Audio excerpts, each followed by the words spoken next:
الحمد لله رب العالمين الذي أرسل رسوله بالهدى ودين الحق ليظهره على الدين كله وكفى بالله شهيدا أشهد أن لا إله إلا الله وحده لا شريك له وأشهد أن محمدًا عبده ورسوله الذي لا نبي بعده اللهم فصل وسلم وبارك على نبينا محمد صلى الله عليه وسلم تسليما كثيرا وصلى الله على آله وصحبه أجمعين أما بعد فيا عباد الله اتقوا الله حق تقاته ولا تموتن إلا وأنتم مسلمون فقال الله تعالى في كتابه الكريم أعوذ بالله من الشيطان الرجيم ولقد علمتم الذين اعتدوا منكم في السبت فقلنا لهم كونوا قردة خاسئين فجعلناها نكالا لما بين يديها وما خلفها وموعظة للمتقين صدق الله العظيم.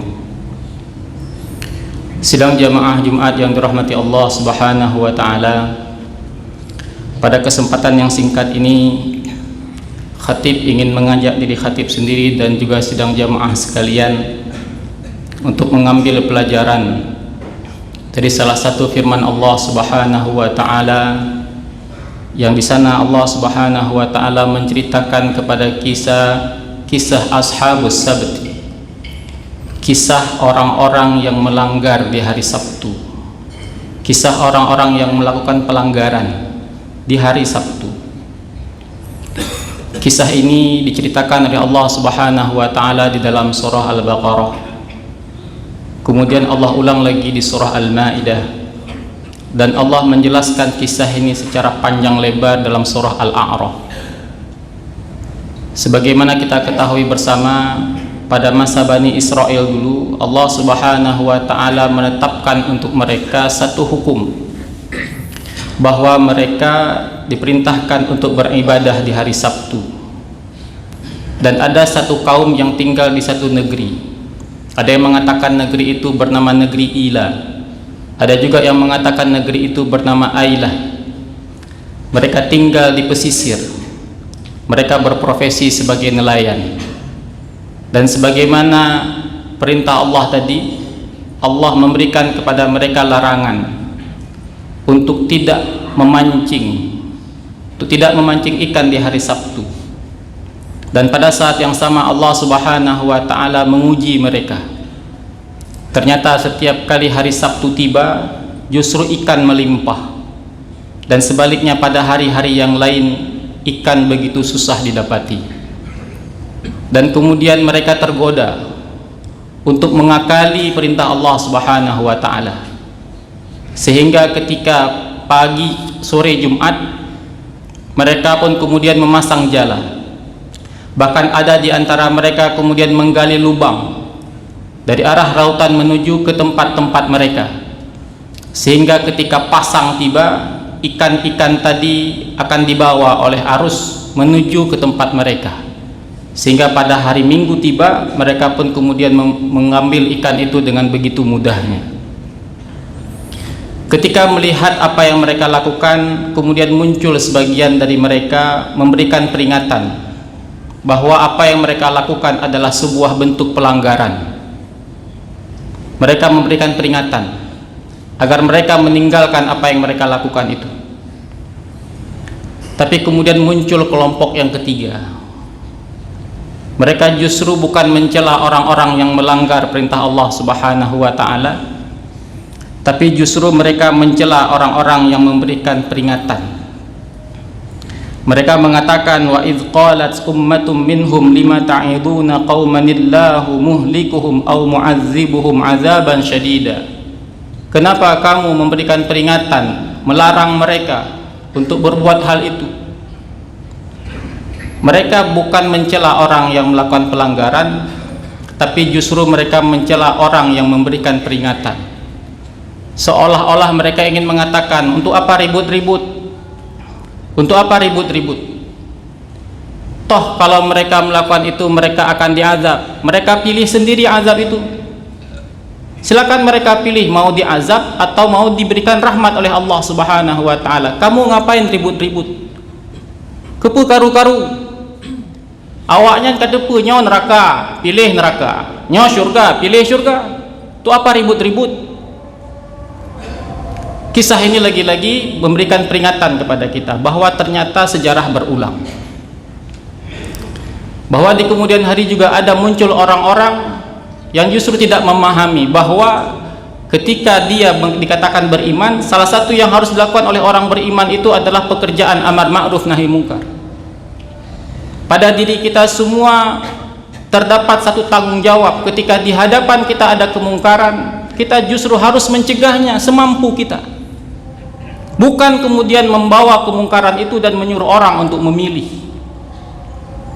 Dan kita sering mendengar Rasulullah SAW mengatakan kepada kita, kullukum ra'in wa kullukum mas'ulun ar ra'iyyatih. Setiap kalian adalah pemimpin, dan pemimpin itu akan diminta pertanggungjawabannya nanti. Dan setiap kita, ketika Allah Subhanahu wa taala memberikan kepada kita amanah pemimpin, maka sadarilah bahwa salah satu tugas pemimpin itu adalah bagaimana kita membawa orang-orang yang kita pimpin itu terhindar dari azab Allah Subhanahu wa taala.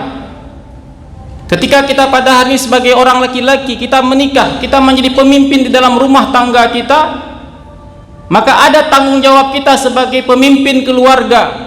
Sebagaimana firman Allah Subhanahu wa taala dalam surah At-Tahrim, ya ayyuhalladzina amanu qu anfusakum wa ahlikum nara.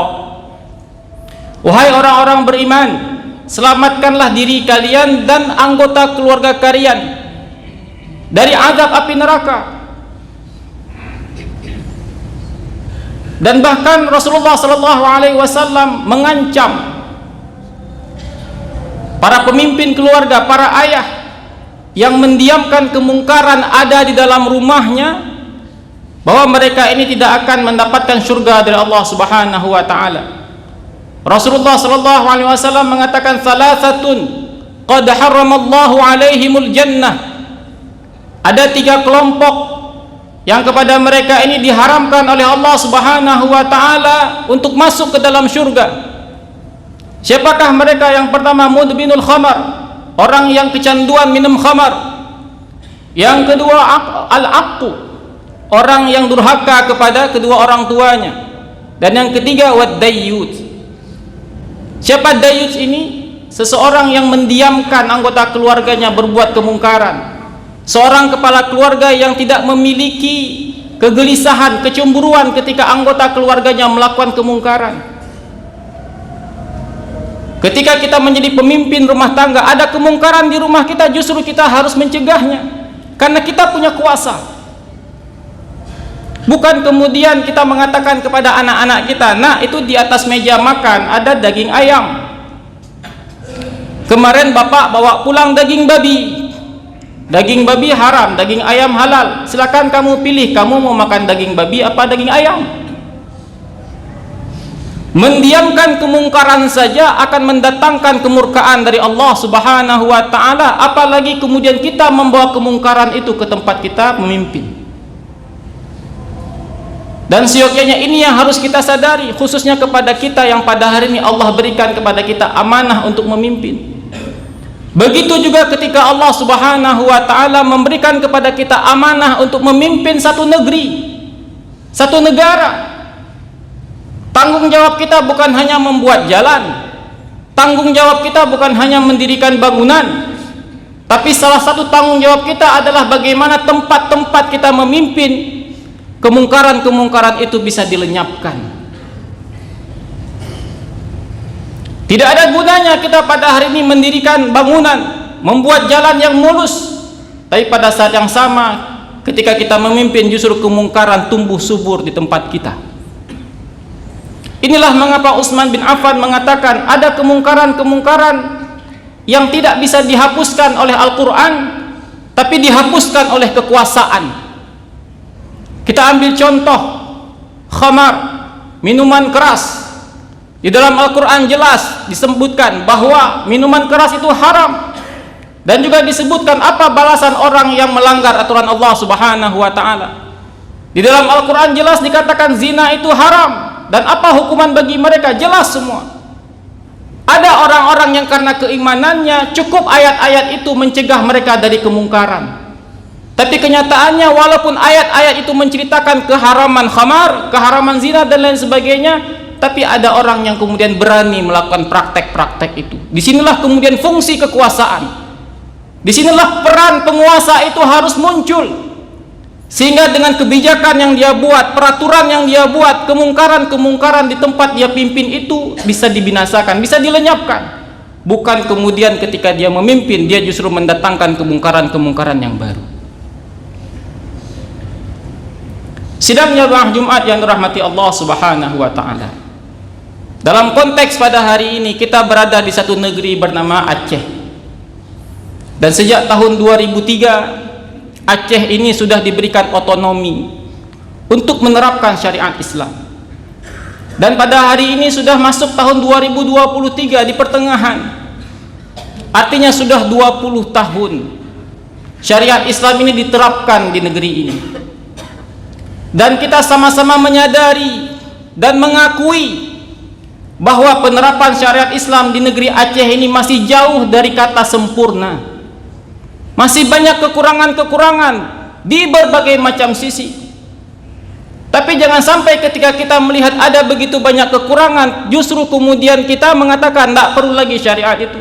Untuk apa syariat? Oh, syariat Islamnya nyanpat dum mesum. Untuk apa syariat Islam? Banyak sekali narkoba di mana-mana, korupsi di mana-mana. Apa pula syariat Islam? Kita justru mengejek, kita justru mencela penerapan syariat Islam.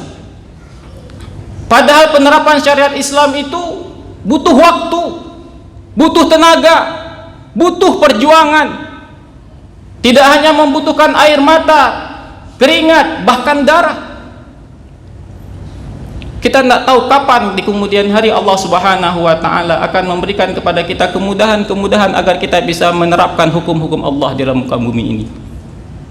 Tapi jangan sampai kemudian ketika penerapan syariat Islam di Aceh ini ada begitu banyak kekurangan, masih berproses, kita kemudian mengeluarkan ucapan-ucapan, pernyataan-pernyataan yang na'udzubillah pernyataan itu bisa jadi tidak jauh beda dengan apa yang dikatakan oleh orang-orang munafik dulu. Ketika Rasulullah SAW memerintahkan mereka untuk berangkat berjihad, berinfak di jalan Allah Subhanahu wa Ta'ala, apa kata mereka? Muhammad ini selalu saja menyuruh kita berperang, berjihad, berinfak. Dia berjanji kepada kita bahwa suatu hari nanti kita akan menaklukkan Persia, kita akan menaklukkan Romawi, kita akan menguasai istana Kisra. Apa dia bilang? Sekarang jangankan kita pergi keluar mencari makan, kita keluar buang air pun tidak bisa, nggak aman gara-gara dia ajak orang berperang. Itu orang munafik bilang begitu. Begitu juga ketika Nabiullah Musa alaihissalam memerintahkan Bani Israel untuk pergi berperang. Apa kata orang Bani Israel? Wahai Musa, berangkat saja kalian dengan Tuhanmu. Fadhhab anta wa rabbuka faqatila. Berangkat kamu berdua dengan Tuhanmu berperang. Kami tunggu di sini saja.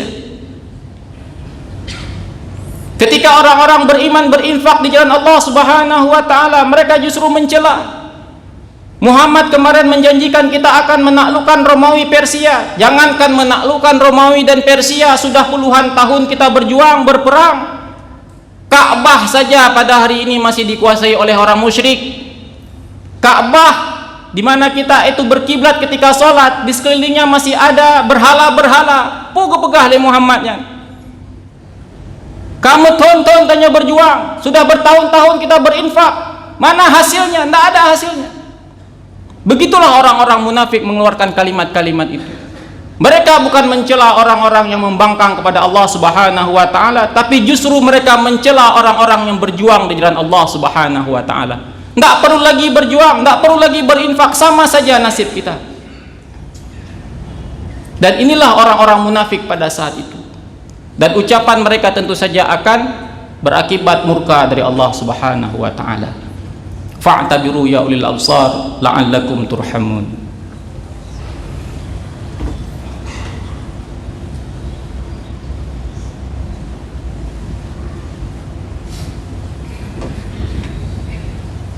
Alhamdulillah rabbil alamin alladzi allafa baina qulubina fa asbahna bi ni'matihi ikhwana.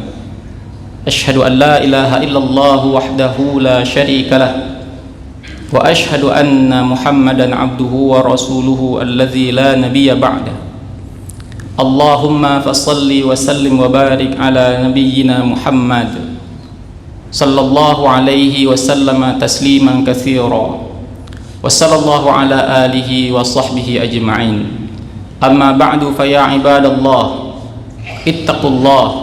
ittaqullaha wa qulu qawlan sadida yuslih lakum a'malakum wa yaghfir lakum dhunubakum wa man yuti'illaha wa rasulahu faqad faza fawzan 'azima. Faqala Allah ta'ala fi kitabihil karim a'udzu billahi minasy syaithanir rajim. Bismillahirrahmanirrahim. Wa man ahsanu qawlan mimman da'a ila Allah wa 'amila salihan wa qala innani minal muslimin. Shadaqallahul 'azim. Allahumma ighfir lil mu'minina wal mu'minat wal muslimina wal muslimat al ahya'i minhum wal amwat bi rahmatika ya arhamar rahimin. Rabbana zalamna anfusana wa illam taghfir lana wa tarhamna lanakunanna minal khasirin. Rabbana faghfir lana dhunubana wa kaffir anna sayyiatina wa tawaffana ma'al abrar wa tawaffana ma'al abrar wa tawaffana ma'al abrar. Rabbana hab lana min azwajina wa dhurriyyatina qurrata a'yunin waj'alna lil muttaqina imama. Rabbana atina fid dunya hasanah wa fil akhirati hasanah wa qina adzaban nar. Walhamdulillahi rabbil alamin.